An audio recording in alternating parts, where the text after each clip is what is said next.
Welcome to Sparkling Pointe's virtual tasting. I'm Melissa Rockwell. I am the Direct-to-Consumer Sales Manager here at Sparkling Pointe, and I'm joined with our production winemaker, Andrew Rockwell. Hello, how is everyone doing today? We are very excited to share 2 more wines with you today and pair them with some chocolates. So the first wine we're starting with is going to be our 2014 Reserve Blanc de Blancs.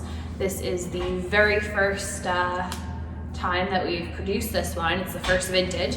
It is almost sold out. It's by far one of our most acclaimed wines. We scored 91 points by Robert Parker's Wine Advocate, 92 points by Wine Enthusiast, and this was actually also given a gold medal, best in class and regional trophy at the Champagne and Sparkling Wine World Championships, and that is the largest competition for the Champagne and Sparkling Wine segment in the entire world. So. Well, that all sounds really good. Let's see how it tastes. Let's taste it. For me, this wine, it was very nice, beautiful, biscuity brioche character that's indicative of method Champenois sparkling and extended lease aging. Get a little bit of sort of maybe vanilla character on the nose.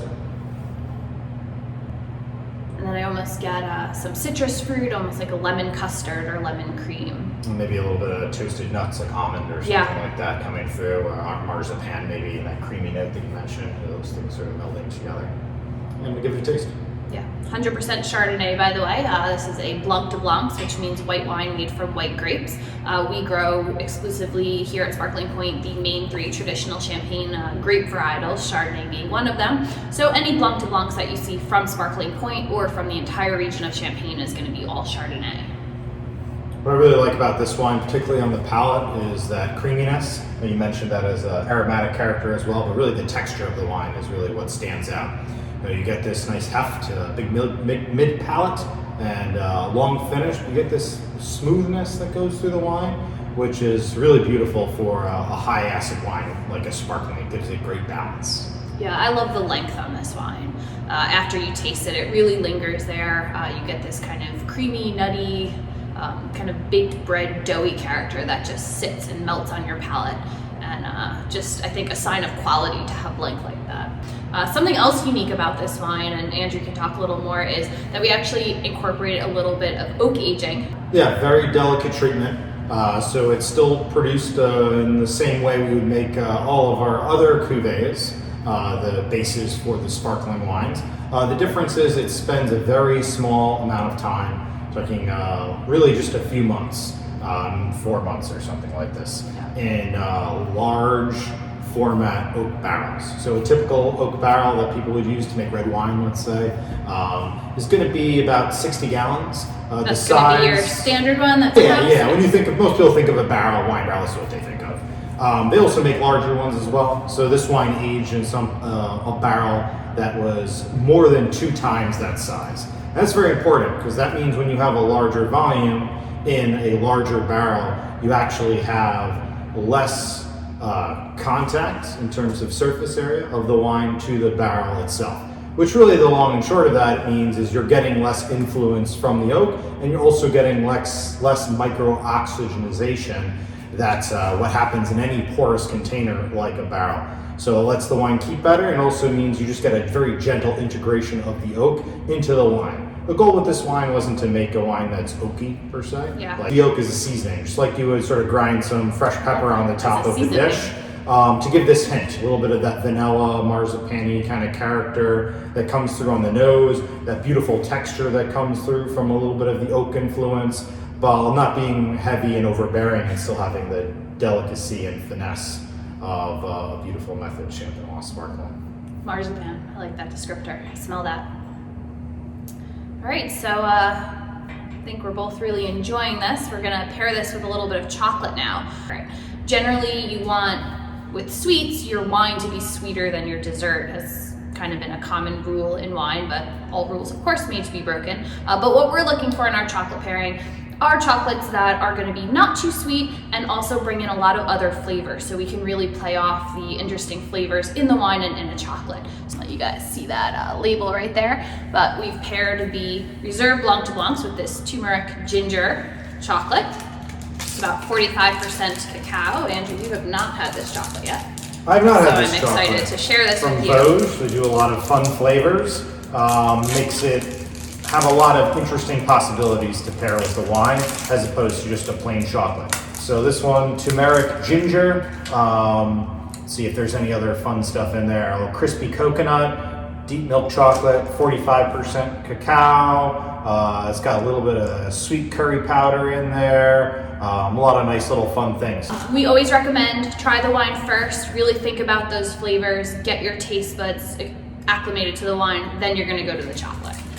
So nice to let the chocolate kind of melt on your palate for a bit, and then also start chewing it so you're really getting all those flavors. And one thing that stands out right away when you taste something like this is when you have that first bite of food, in this case the chocolate,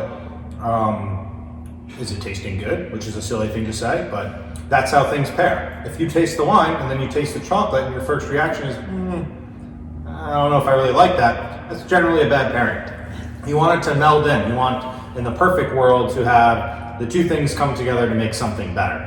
So now after I've tasted the chocolate, the really next test is to taste the wine and see if it's all still working together.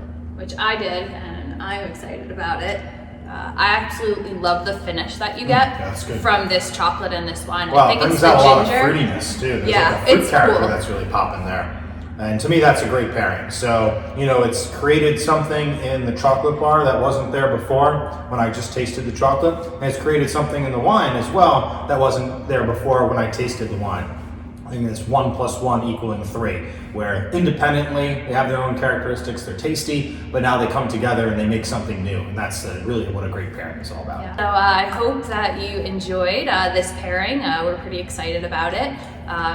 If you like the Reserve Blanc de Blancs, there is just a little bit left. We do have a new vintage coming out, so join our mailing list on our website. You can sign up at sparklingpointe.com, so you'll find out about the new vintage. If you want to buy this one, we are currently running a special until it sells out, where we're offering 20% off a 2-bottle purchase and free shipping with promo code SHIP. So that's shopping online at sparklingpointe.com, and then be sure to follow us on Instagram at sparklingpointe, where you can learn a little bit more about our wines.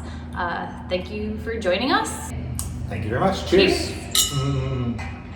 Hi, and we're back. Continuing our virtual tasting paired with chocolates today, we are going to be sharing with you our Cuvée Carnaval Rosé. Carnaval is our second label. Under the Carnaval label, we produce a red, a white, and a rosé sparkling wine.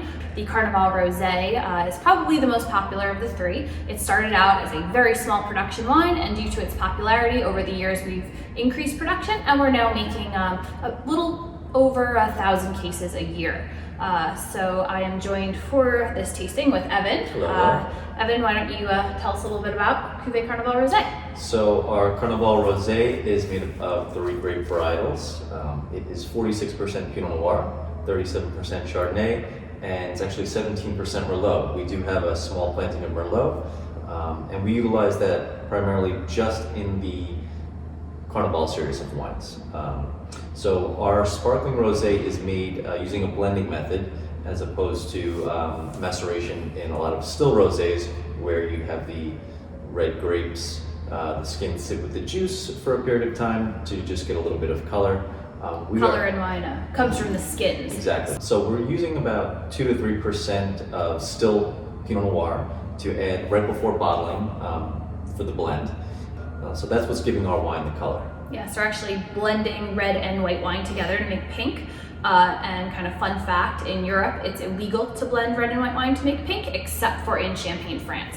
So this method that we're using here is really traditional and really dedicated just to the production of method champenoise. It gives you a color, crisp flavors, but zero tannin, which is exactly what we're going for.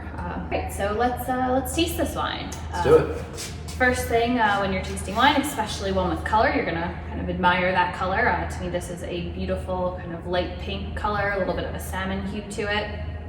Aromatically, immediately struck by just how bold the fruit is. These really nice kind of big red fruit notes. It's kind of jammy, but also you get kind of delicate strawberry, lighter fruit, darker red fruit, even a little hint of floral. What do you think? Yeah, definitely. A little bit of rose petal, some black cherry, a little raspberry. Some of those darker fruit notes are going to be from that still red Pinot Noir that we're adding in. Normally you really wouldn't get some of that darker fruit. Yeah, very true. Yeah, just a beautiful wine. Yeah, it makes it really complex.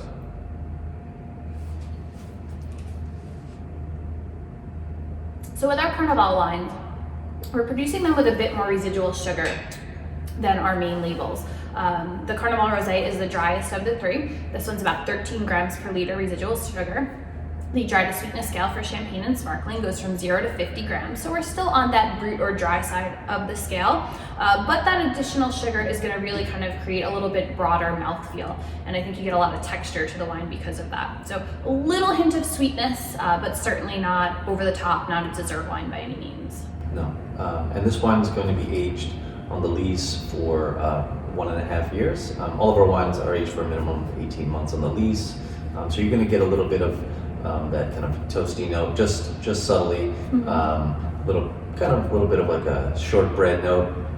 Yeah, I always like the shortbread descriptor for this one. All right, so we're going to start pairing this wine now. For our chocolate, again, we are looking for those complementary fruit notes in both the wine and the chocolate. For this one, we have a pomegranate goji berry, so very exotic here. Also in this is some pink Himalayan salt. We've got some pomegranate juice, a little bit of vanilla extract, and a little bit of salt, and about 72% dark chocolate. So again, we're looking for not as sweet of a chocolate, but more focused on those red fruit notes to go with the fruit notes of the wine. Can't go wrong with salt and chocolate. That's true, yes. And sparkling wine in particular is great with kind of anything that's got that sweet and salty dynamic. So again, we've tasted the wine, then we're gonna taste the chocolate. We're gonna go back and forth between the two to really let those flavors intermingle. So I think you get that really nice saltiness to the chocolate. And then as you let it melt on your palate, you start to get those red fruit notes as well. It's really tasty.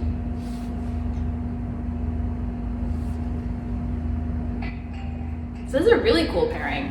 Wow. Right? I think the red fruit really pops. It does. I was gonna say Big the time. same thing. You get this really nice kind of pop of flavor. It brings out the red fruit, but it doesn't overwhelm the wine. So once again, you're getting kind of these two different components coming together to make something new and exciting. Yeah. On the finish, you can definitely taste that, and not in a bad way, that like little bit of bitter dark chocolate note. Yeah. It's really, really delicious. Yeah, and you get that nice lingering finish as well. So I think this is a great pairing. Yeah. I hope you've all enjoyed it as much as we do. Carnival Rosé, this is a brand new release. Just came out, a week ago?